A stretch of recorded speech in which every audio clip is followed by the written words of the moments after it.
Voilà, le titre est déjà là. Voilà, donc bonjour à chacun. C'est un privilège pour moi de pouvoir, pas être là devant, mais de pouvoir partager la parole de Dieu avec vous. Si je pouvais le faire ailleurs que là devant, ça serait peut-être plus facile. Mais voilà. Alors, j'ai pris une petite habitude et j'ai vu que ça fonctionne. Vous vous rappelez de cette pub, de quelle couleur est ta soif?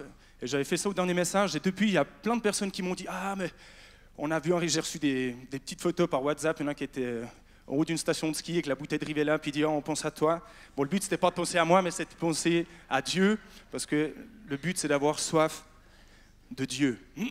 Et c'est intéressant, le premier chant qu'ils ont pris ce matin, c'était la source. Et ça va être en partie mon message. Et j'ai compris quelque chose. Je crois que le message, il est très important. Ce que je vais vous partager, c'est important, mais celui qui entend, et surtout la manière dont il va entendre, est autant important, voire plus, que mon message. Parce que par exemple, si je donne cette bouteille, je vais donner à toi, Daniel, tu as beaucoup chanté, tu dois avoir soif. Si tu n'aimes pas, tu peux me la redonner à la fin. Ce que moi j'aime, voilà. Là, je l'offre à Daniel. Admettons qu'il n'a pas soif. En guillemets, cette bouteille, elle ne va pas lui profiter tout de suite. Mais si on s'imagine qu'il meurt de soif parce qu'il a chanté pendant une demi-heure, il va prendre cette bouteille, elle va lui faire un tel bien, elle va pas lui sauver la vie, mais elle va lui faire du bien, il va se désaltérer avec, et ça va lui redonner de l'énergie. Et c'est dans ce sens-là, l'état de mon cœur, ou l'état dans lequel je suis quand j'entends un message, va impacter la manière dont ce message va m'impacter. Si vous êtes là, vous n'avez pas soif ou plus soif, on guillemets, ce que je vais vous dire, ça va être bien, mais je ne pense pas que ça va vous impacter au point que si vous êtes là et vous dites « Mais Seigneur, qu'est-ce que tu as pour moi ce matin? J'ai soif de ta parole, j'ai soif d'entendre le message de Dieu ce matin. Je veux te faire toute la place, j'ai faim et soif d'agrandir ou d'approfondir ma relation avec toi. » Est-ce que je vous propose, je vais vous laisser 30 secondes, ça n'a pas besoin d'être long, juste que vous puissiez, ce n'est pas moi qui vais prier, mais je vais vous demander à vous simplement de prier. Et dites à Dieu si vous avez soif, dites-le, si vous n'avez pas soif, dites-le, de vous pardonner. Mais simplement qu'on puisse, je vous invite à ouvrir vos cœurs à ce que Dieu a pour nous ce matin.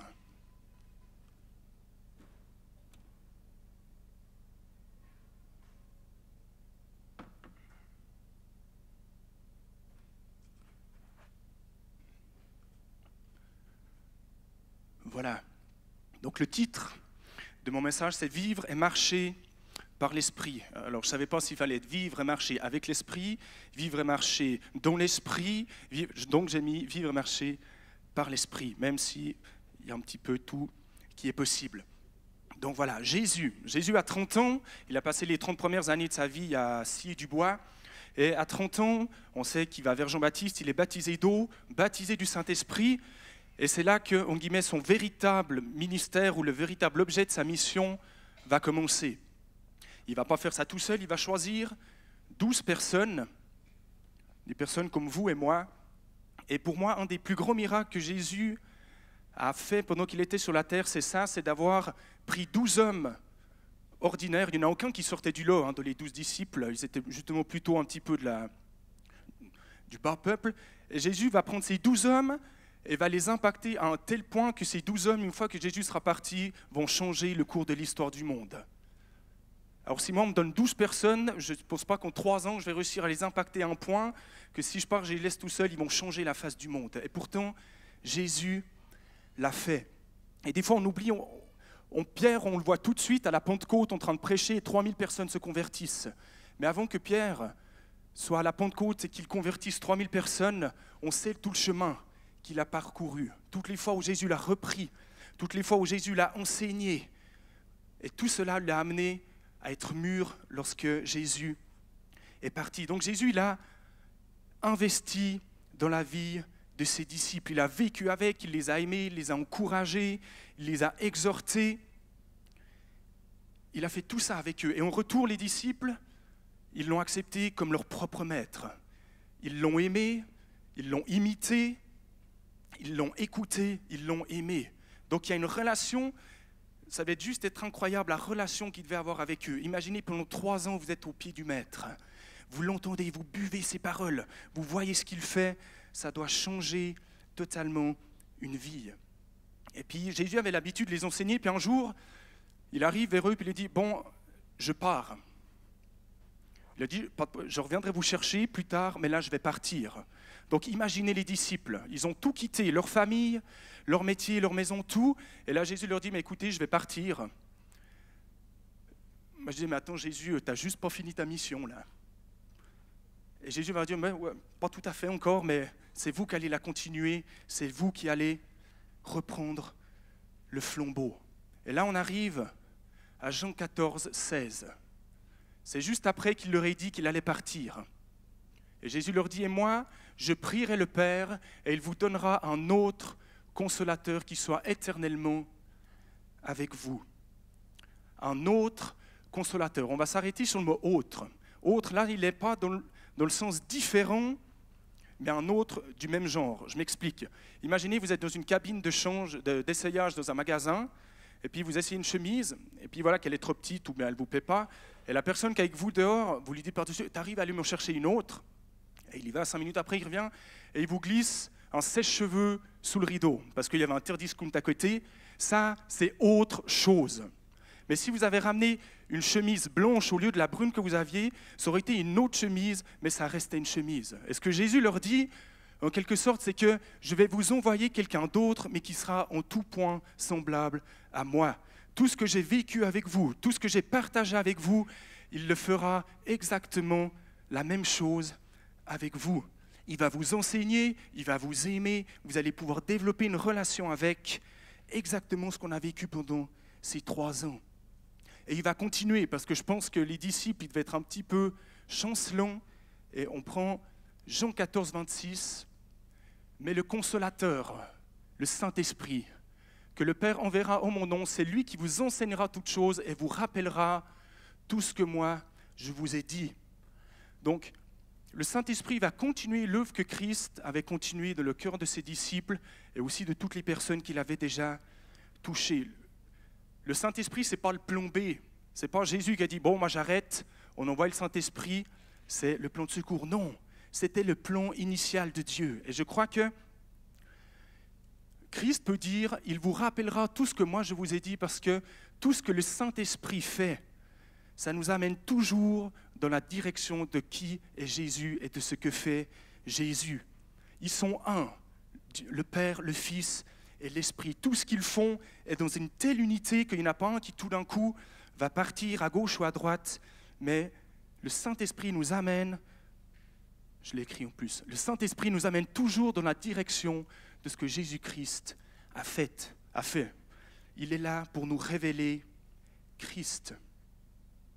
Donc ce qu'il a dit, tout ce que j'ai été, je suis pour vous, il le sera de même pour vous. Et je crois qu'il l'est pour nous aujourd'hui. Il a dit ça à ses disciples pour les encourager, pour les consoler. Mais pour nous aujourd'hui, c'est une réalité aussi. Ce Saint-Esprit, il est là, il est disponible pour autant que je le laisse entrer dans ma vie. Parce que ça, c'est le désir du Saint-Esprit, venir habiter, venir vivre en nous. Il va même plus loin, dans 1 Corinthiens 6, 19. Ça, c'est un verset que j'aime beaucoup. Ne savez-vous pas ceci? Votre corps est le temple du Saint-Esprit qui est en vous et que vous avez reçu de Dieu. Depuis le départ, Dieu nous a conçus de manière à ce qu'il y ait une place en nous pour le Saint-Esprit. Et si le Saint-Esprit n'est pas là, il y a une place qui reste vide. Le Saint-Esprit veut venir vivre en nous et faire de nos vies un instrument de gloire pour lui et pour son nom.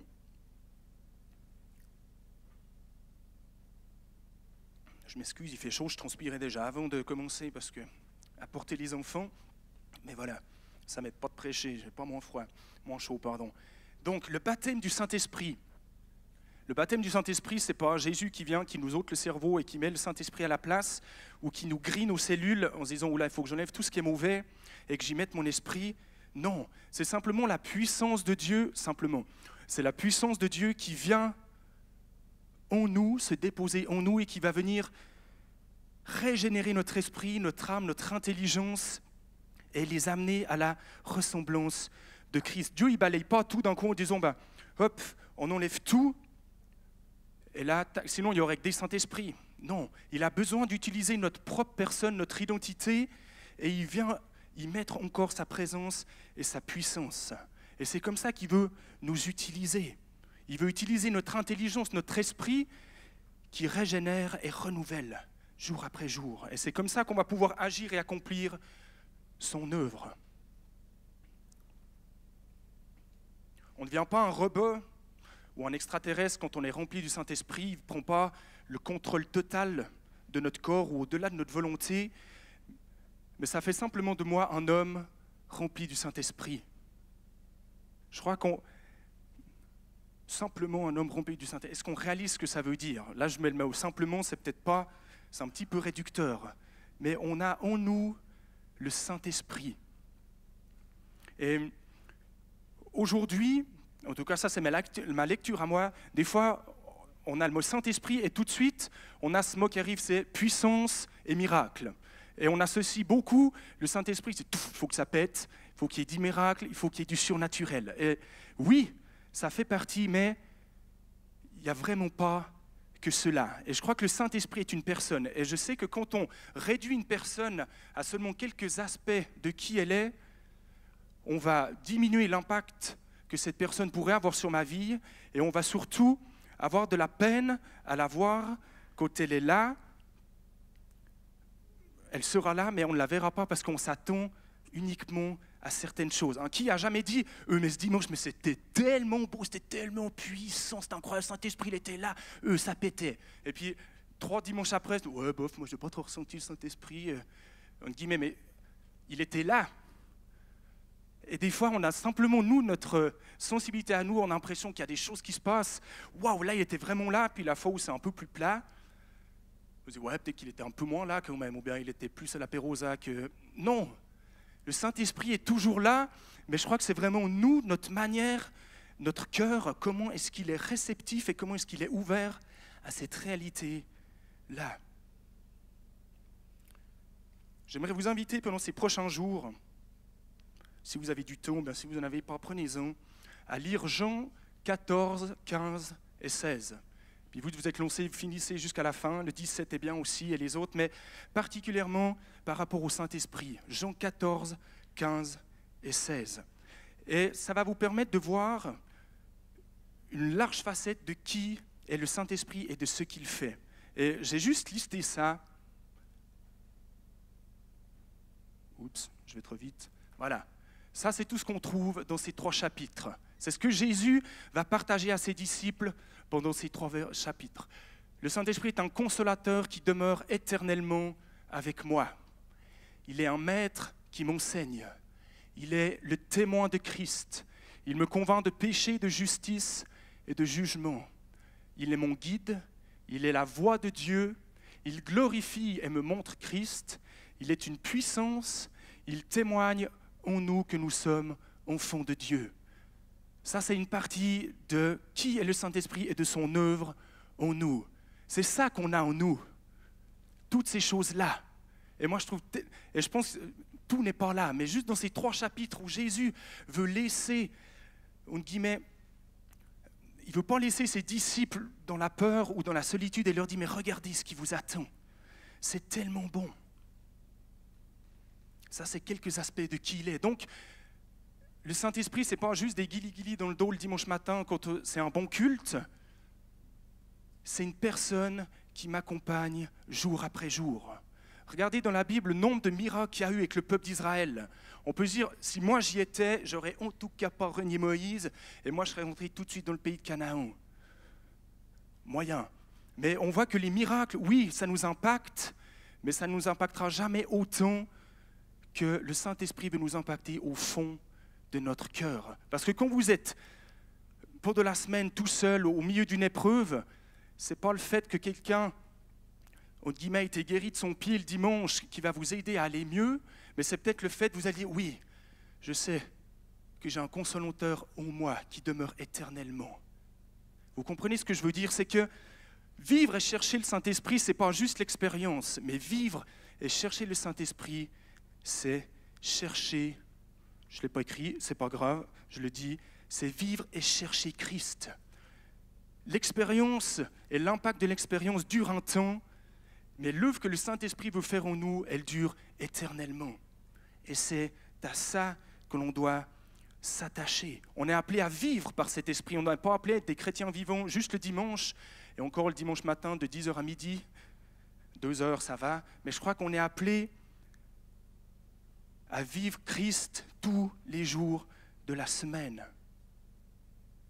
Parce que lui, ce qu'il veut, c'est s'installer durablement en nous, nous transformer qui on est, et par la suite transformer les autres qui sont autour de nous. C'est pas juste la gorgée de potion magique, Astérix, il voit des Romains, il en boit une, and the winner is. Hein, une journée après, non, c'est pas ça le Saint-Esprit, c'est pas juste le Red Bull ou le petit shot de je sais pas quoi, mais c'est quelque chose qui est là éternellement.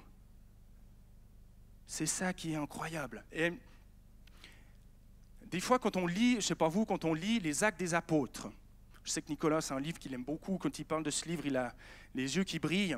Et moi, j'aime beaucoup ce livre, mais on a l'impression que les miracles, c'est tous les jours. Les églises, c'est comme des champignons. Plouc, plouc, il y en a partout qui sortent. Et puis on se dit, mais comment ils faisaient ça? Mais la réalité, c'est que les 28 chapitres des Actes des Apôtres, ce n'est pas 28 jours. Ce n'est pas 28 mois. C'est entre 30 et 35 ans de la vie de la première église. C'est bon, on est dans les temps. Ça nous rassure, mais dans le sens, oui, ça fait envie, ça nous fait rêver, mais il faut juste se dire, ils ont vécu des trucs incroyables, mais on se dit, mais ils étaient sur la montagne tout le temps, ces types, ils étaient plein nez. Mais je crois que vivre et marcher par l'esprit, c'est pas tout le temps sur la montagne, c'est dans la montagne et dans la vallée. Vivre l'esprit au quotidien, c'est ça qui va m'amener à grandir et avancer. Vouloir camper sur la montagne, c'est pas ça qui va nous amener à une maturité spirituelle. La maturité spirituelle, c'est ce qui va m'amener à devenir un homme, une femme qui aime et cherche Dieu, peu importe le jour, peu importe les événements, mais je cherche Dieu. Et c'est ça qui va faire de moi un homme, une femme stable et qui a une assurance dans ma vie. Alors, c'est ce que les disciples ont essayé à la montagne de la transfiguration. Ils ont vu un truc incroyable, ils se sont dit, vite, on fait une tente, comme ça on fait durer le truc le plus longtemps possible. Jésus leur a dit, non, c'est pas comme ça que ça marche. Et je crois que cette fois, je peux appuyer sur le bouton, et je crois qu'on mesure la réalité de ce que nous vivons sur la montagne, dans la vallée. Les temps de culte qu'on vit, ça va nous aider, entre guillemets, quand on redescend dans la vallée la semaine, quand on est au travail, quand on est à l'école, quand on est à la maison avec nos enfants. Ce qu'on vit ici, dans les temps de visitation que l'on vit, je ne dis pas qu'ils ne sont pas bons, mais je dis qu'ils doivent, entre guillemets, nous aider à manifester le Saint-Esprit au-delà du dimanche matin, mais dans la semaine et dans nos activités que l'on a tout au long de notre vie. La marche par l'Esprit, c'est une marche incroyable, c'est une marche avec lui durant laquelle il nous transforme à la ressemblance de Christ. Comme je l'ai dit, le Saint-Esprit, il nous ramène à Christ. Et son œuvre en nous, c'est de nous transformer pour que l'on ressemble de plus en plus à Christ. Marcher avec l'Esprit, c'est l'œuvre de la sanctification. La sanctification, ce n'est pas du jour au lendemain, tu as donné ta vie à Jésus, c'est bon, tu es parfait. Christ, Dieu te voit parfait au travers de la justice de Christ, mais en réalité, on ne l'est pas encore. Ou bien si quelqu'un l'est, dites-le moi, je vous empaille, comme ça on vous garde dans le musée de l'église pour montrer que oui, c'est possible. Mais dans le sens, c'est une marche. L'Esprit nous aide petit à petit dans les temps de communion qu'on prend, dans la prière. Toutes ces choses nous font petit à petit ressembler à Christ. Les 120 dans la chambre haute, ils ont été baptisés du Saint-Esprit, mais ils sont sortis, ils n'étaient pas devenus des extraterrestres. Ils étaient juste devenus remplis du Saint-Esprit. Et je crois qu'on peut être pleinement humain et pleinement spirituel. On n'a pas tout d'un coup besoin de planer ou devenir bizarre parce qu'on est habité par une force. Non, Christ était pleinement homme et pleinement Dieu.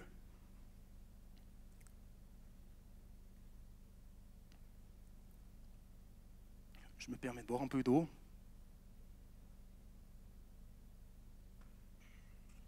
Le Rivella, ça aurait été mieux, mais... Il est bon, Daniel. Ah ouais, mince.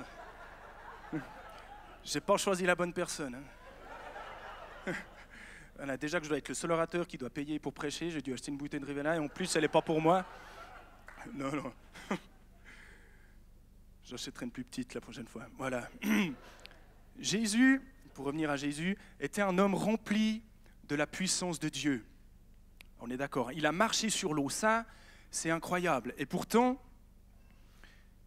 les bateaux n'ont pas cessé d'exister pour autant. Hein, son but, ce n'était pas d'inventer une nouvelle manière, une locomotion de déplacement sur l'eau, en marchant sur l'eau. Ce n'était pas son but, ce n'était pas de mettre les marins au chômage en disant, bah voilà, regardez, maintenant on peut marcher sur l'eau.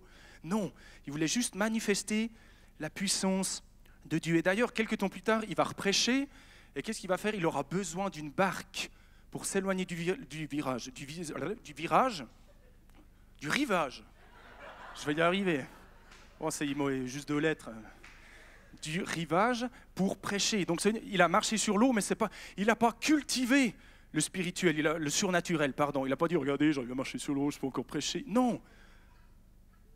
Il n'a pas fait de ça une doctrine, il n'a pas ouvert une église, l'église des marcheurs sur l'eau. Non. Et je crois que nous, on n'est pas non plus appelés à être tout d'un coup l'église des guérisseurs. Entendez-moi bien, mais je crois qu'on est appelé à être l'église de Christ qui guérit. Hein? On n'est pas appelé à être l'église des chasseurs de démons, mais on est appelé à être l'église de Christ qui chasse les démons. Ça ne veut pas dire qu'on ne doit pas les chasser, mais c'est simplement qu'est-ce qu'on recherche en premier. On est appelé à être l'église qui manifeste Christ. Je crois que Jésus, il a fait des choses irrationnelles. Je prends mes notes parce que c'est compliqué, même pour moi. Jésus a fait des choses irrationnelles dans le naturel, mais qui dans le spirituel étaient tout à fait rationnelles. Vous me suivez? Et du coup, c'est pour ça que dans le naturel, ça s'est manifesté par un miracle, un prodige ou une quelconque action. Souvenez-vous, quand il crache, il y a un aveugle qui vient, qu'est-ce qu'il fait? Il crèche, il met un peu de boue, il lui met de la boue dessus, et le type, il est guéri. Ça ne voulait pas dire que ses disciples, chaque fois qu'ils voyaient un aveugle, il devait cracher, il lui met de la boue. Non, ce n'était pas la nouvelle doctrine. Il faut cracher dans les yeux des aveugles. La doctrine, c'est imposer les mains aux malades et ils seront guéris. Et tout d'un coup, sous une impulsion du Saint-Esprit, où le Saint-Esprit te demande des fois quelque chose de spécial, oui. Mais je crois que si c'est vraiment le Saint-Esprit qui te l'a demandé, alors ça va se manifester d'une manière visible dans le naturel. Il faudra changer le truc après, parce que j'ai un peu... Le Saint-Esprit est la manifestation... Non, je vais trop vite. Tac. Je crois qu'il est tout aussi spirituel d'accomplir un miracle que de vivre et prendre des décisions jour après jour avec une intelligence et une sagesse renouvelée par l'Esprit de Dieu en nous. Je ne l'avais pas écrite, j'étais sûr, mince. Je le redis. Il est tout aussi spirituel d'accomplir un miracle que de vivre et prendre des décisions jour après jour avec notre intelligence et notre sagesse renouvelée par l'Esprit de Dieu en nous. On doit l'utiliser tout le temps. Il est là, tout le temps. Il est la manifestation tangible de Dieu en moi. Et en tant que père, qu'est-ce que je veux pour mon fils? Qu'il soit le meilleur partout, qu'il invente une fois un truc, qu'il soit le seul à l'avoir inventé, ou qu'il soit le meilleur dans tout ce qui est... Peut-être un petit peu, comme ça je pourrais être fier de lui, mais pas que, ou en tout cas pas ça en premier. Mais ce que j'aimerais en tant que père, c'est avoir une relation avec mon fils, c'est de pouvoir faire des jeux avec lui, rigoler avec lui, pleurer avec lui, rire, toutes ces choses-là. C'est ça que j'ai envie de vivre avec mes enfants, parce que je sais que si je suis capable d'aimer mon fils, alors lui aussi va être capable d'aimer des autres. Si je suis capable de pardonner à mon fils, alors il sera capable de pardonner aux autres. Si je suis capable de rire, de l'écouter, il sera aussi capable de rire et d'écouter les autres. Et ce Saint-Esprit, il est la manifestation de Dieu le Père en nous, et nous sommes ses enfants. Et c'est ça qu'il veut. Il veut qu'on grandisse à ses côtés. Le Saint-Esprit est la manifestation visible de la présence de Dieu le Père en nous, et nous sommes ses enfants. Pour moi, la marche par l'Esprit, c'est ça, c'est grandir aux côtés du Père. Et je crois que au niveau des pères, il est le meilleur qu'on peut avoir. Donc, on ne perd rien d'être à ses côtés, au contraire. Mais pourquoi, en guillemets, pourquoi est-ce qu'il a tellement besoin de ça? Pourquoi est-ce qu'il veut qu'on vive tout le temps à ses côtés? Voilà, mais laisse-moi un peu tranquille. Mais c'est exactement la même chose qu'avec ses disciples. Jésus l'a passé 3 ans avec. Il les a formés, je ne vais pas en dire tout ce que j'ai dit, mais il en a fait ce qu'ils sont devenus. Et le Saint-Esprit veut faire exactement la même chose en nous. Plus on est proche, au bout d'un moment, sa présence, son amour, elles vont nous faire émaner de la même manière de cette présence et de cet amour au travers de nous. Tout d'un coup, on se dit, mais en fait, je suis devenu témoin de Christ, alors que même que je n'ai même pas pris le micro, que j'ai donné mon témoignage devant. Mais Christ est devenu tellement fort en moi que dans mes actes, que dans mes paroles, que dans ce que je fais tous les jours, je reflète Christ. Et ça, c'est l'œuvre du Saint-Esprit en moi. Et je pense qu'elle est bien plus grande que le fait de juste prendre le micro devant et de donner son témoignage. Mais si jour après jour, on est capable d'être le reflet de Christ, là, le Saint-Esprit a fait une œuvre réelle en nous.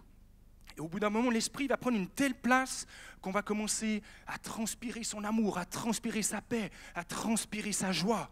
Là, je transpire autre chose, mais on est appelé à transpirer Christ avant toute chose. On ne doit plus faire le témoin, on est témoin. Ça ne veut pas dire non plus qu'on ne doit rien faire. Vas-y, Jésus, brille. Hein? Non. On est appelé, avec le Saint-Esprit, à faire des choses et à vivre d'une manière à ce qu'on peut impacter notre entourage. Actes 9, 31.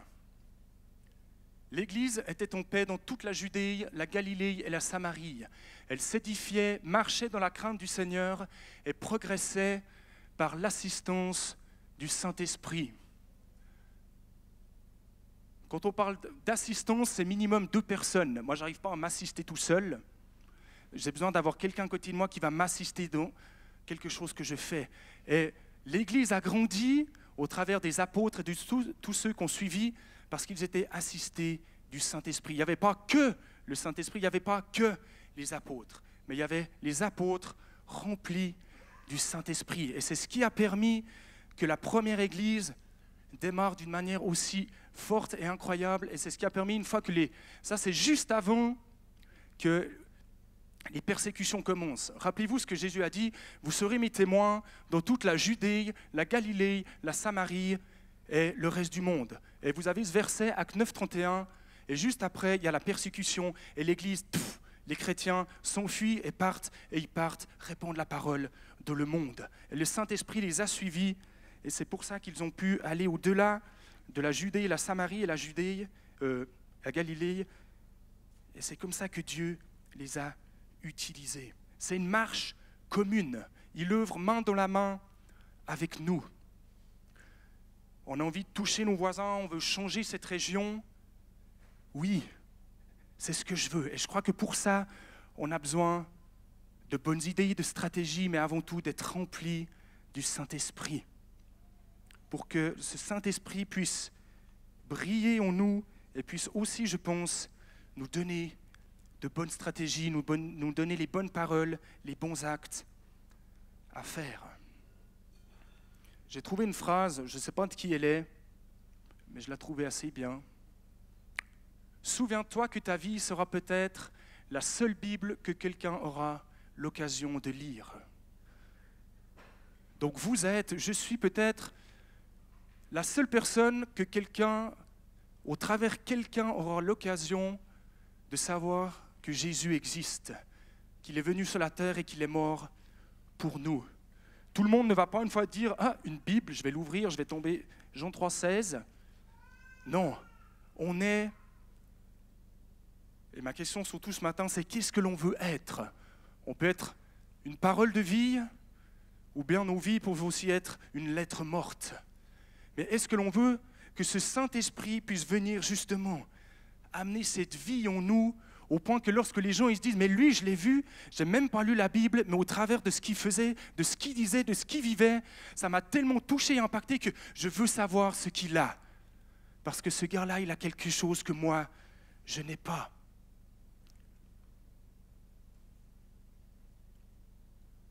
Et ça, c'est quelque chose de personnel, l'œuvre de l'Esprit en nous. Il est disponible pour chacun, comme je l'ai dit. À la Pentecôte, si vous regardez bien, ils étaient 120. Et c'est écrit, il y a la flamme, c'est mis qu'il y a une flamme qui est descendue, puis après elle s'est séparée, et elles se posèrent sur chacun d'eux. Sur chacun d'eux. Il n'y a pas le petit à lunettes boutonneux qui a été oublié. Non, ils n'avaient pas de lunettes. Ils ont tous été remplis du Saint-Esprit. Dieu, il fait acceptation de personne. Il ne s'est pas dit, mais lui, il mériterait juste un talent parce qu'il ne va rien faire avec. Non, il a choisi de le déposer en chacun de nous parce qu'il sait qu'en nous, il peut faire des choses juste incroyables. Et pourquoi est-ce qu'il n'en a oublié aucun? Parce que je crois les 120 dans la chambre, ils étaient dans une telle attente de voir cette promesse de Jean 14, 16. Je vous enverrai le consolateur. Donc eux, ils étaient dans la chambre haute, ils priaient, ils attendaient, ils avaient soif de voir tout ce que Jésus leur avait dit. Mais attends, ça va venir. Et tout d'un coup, et vous avez la colonne de feu qui descend sur eux. Et là, ils sont changés à tout jamais. Et la raison pourquoi ils ont tous été remplis, parce qu'ils avaient tous soif. Ils étaient tous, c'est écrit, ils étaient dans l'attente de voir ce qui allait se passer. Et Jésus et Dieu a répondu à la soif de leur cœur en les remplissant tous et toutes de ce Saint-Esprit. Jean 7, 37, 38. Si quelqu'un a soif, qu'il vienne à moi et qu'il boive. Celui qui croit en moi, des fleuves d'eau vive couleront de son sein, comme dit l'Écriture. Donc ce matin, la question, ce n'est pas de savoir si on a soif de rivella ou d'eau, mais notre question, c'est est-ce que j'ai soif de Christ? Est-ce que j'ai soif de son Saint-Esprit pour ma vie? Et je crois que si on n'a pas soif, ou si on n'a plus soif, c'est qu'on en est arrivé à se complaire dans ce qu'on est et de ce qui... Si on n'a pas soif ou plus soif, c'est que, on guillemets, on se complaît de notre condition d'orphelin. Parce que le Saint-Esprit nous amène à te dire et à réaliser que oui, il t'a adopté. Mais si tu dis, mais non, moi je n'ai plus envie, c'est que, entre guillemets, tu te dis, mais c'était mieux avant. Mais le Saint-Esprit veut faire une œuvre en nous, en chacun de nous, qui va changer notre vie à tout jamais. Et qu'est-ce que ça veut dire? Des fleuves d'eau vive couleront de son sein. Voilà, ça c'est joli, mais pour moi, c'est comment, entre guillemets, est-ce que je veux faire de ma vie une source de bénédiction pour les autres autour de moi?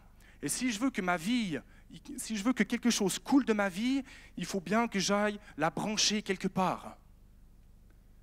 Et je crois que le seul endroit où je peux la brancher, si je veux que ce soit des fleuves d'eau vive et non pas les égouts du voisin, c'est à Christ. C'est la seule personne à qui je peux me connecter, qui va permettre à ce qu'il n'y ait que des œuvres bonnes qui coulent au travers de moi. L'être humain a essayé plein d'autres sources, il en a inventé tout plein, mais je crois qu'il n'y a aucune, je sais qu'il n'y a aucune qui peut rivaliser avec la source de vie, à savoir Christ. Comme je l'ai dit, la marche par l'Esprit, c'est quelque chose, c'est un choix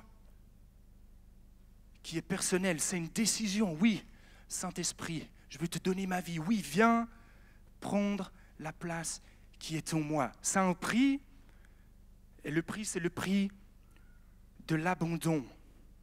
Comment est-ce qu'on veut vivre par l'Esprit si il ne fait pas pleinement partie de notre vie? Et ça, je crois que c'est important. La place que je vais donner au Saint-Esprit dans ma vie va déterminer l'impact qu'il a sur ma vie et va déterminer aussi l'impact que je vais avoir sur la vie des autres. Quelle est la place que je veux donner au Saint-Esprit dans ma vie? On a la réponse ici. Il te suffit de boire à la source qui est Christ et ta vie sera une bénédiction pour celles et ceux autour de toi. Psaume 23, il est dit que notre coupe, il ondule ma tête et ma coupe déborde. C'est-à-dire que peut-être ce matin, vous êtes déjà, je ne suis pas en train de vous dire qu'il n'y a personne qui est rempli du Saint-Esprit, vous faites tout faux. Non, je crois qu'on est tous en marche. Et peut-être il y en a ce matin, vous êtes totalement vide, ou peut-être à moitié rempli, ou peut-être plein. Mais même si tu es plein, le Saint-Esprit peut encore venir déverser de cette eau de vie. Et s'il y en a trop pour toi, elle va déborder et pouvoir aller sur les autres. On dit, mais on ne peut jamais se dire, ah mais c'est bon, moi j'ai eu ma dose du Saint-Esprit, là c'est bon, je suis bon pour 2 ans. Non, parce que je crois que si on garde, c'est la même chose le fait de camper sur la montagne. Si on laisse ce verre d'eau pendant 3 semaines, celui qui prêche dans 3 semaines, je ne pense pas qu'il va boire le verre d'eau. Parce qu'elle va commencer à devenir un petit peu jaune, verdâtre, parce que c'est de l'eau qui a cessé d'être alimentée par une source. Et de l'eau qui stagne, si on garde juste pour nous, elle va stagner, et de l'eau qui stagne au bout d'un moment, elle pue. Et quand on pue, généralement, on n'attire pas les gens. Les mouches, oui, mais pas les gens. Mais si on veut sentir bon la présence de Christ, il faut que l'on soit branché à la source pour que l'eau passe et que l'eau, elle circule, et ça permet à la vie de rester et de demeurer.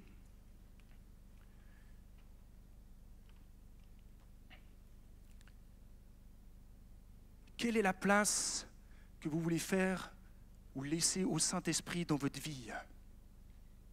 Ça aura un impact sur votre vie, ça aura un impact sur la vie de votre conjoint, de votre famille, sur la vie de vos voisins, sur la vie de ceux qui travaillent avec vous. Parce que je crois que le Saint-Esprit, justement, il va au-delà de qui l'on est. Il veut nous remplir, mais il veut nous remplir pour qu'on soit aussi un instrument entre ses mains. Je ne sais pas si l'équipe de louange, je regarde Étienne, mais Étienne n'est pas là, il a disparu. Alors, on leur a donné congé, donc c'est pas grave, je vais le faire tout seul. Non. Non, mais s'ils ne sont pas là, c'est pas grave, on va faire différemment. Il y a Daniel qui est là, super. On arrive juste à reprendre le premier chant que vous avez pris, la source, et juste le refrain qui dit « Que ferais-je sans toi ? Tu es la source. » Je crois que ça commençait très bien le cul. Je me suis dit, waouh, c'est exactement ça. On a commencé en disant, mais Seigneur, je veux que tu sois ma source. Et moi, je finis en vous demandant, est-ce qu'il est véritablement votre source? Est-ce qu'il est la seule source de votre vie? Et j'aimerais vous inviter à vous lever.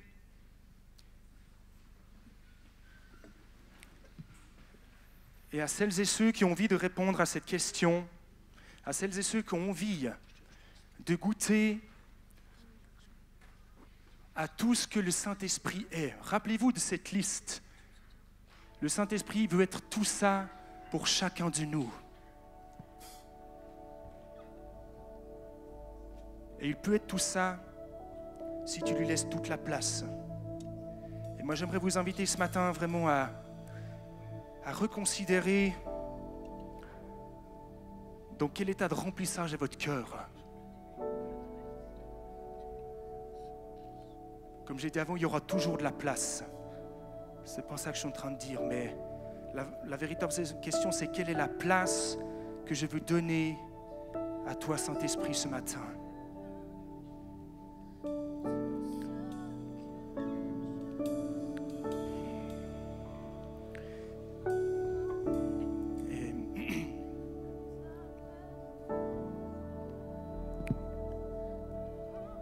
Je crois que cette question ne vient pas uniquement de moi, mais je crois que c'est le Saint-Esprit qui ce matin te dit, mon enfant, quelle est la place que tu veux me laisser dans ta vie?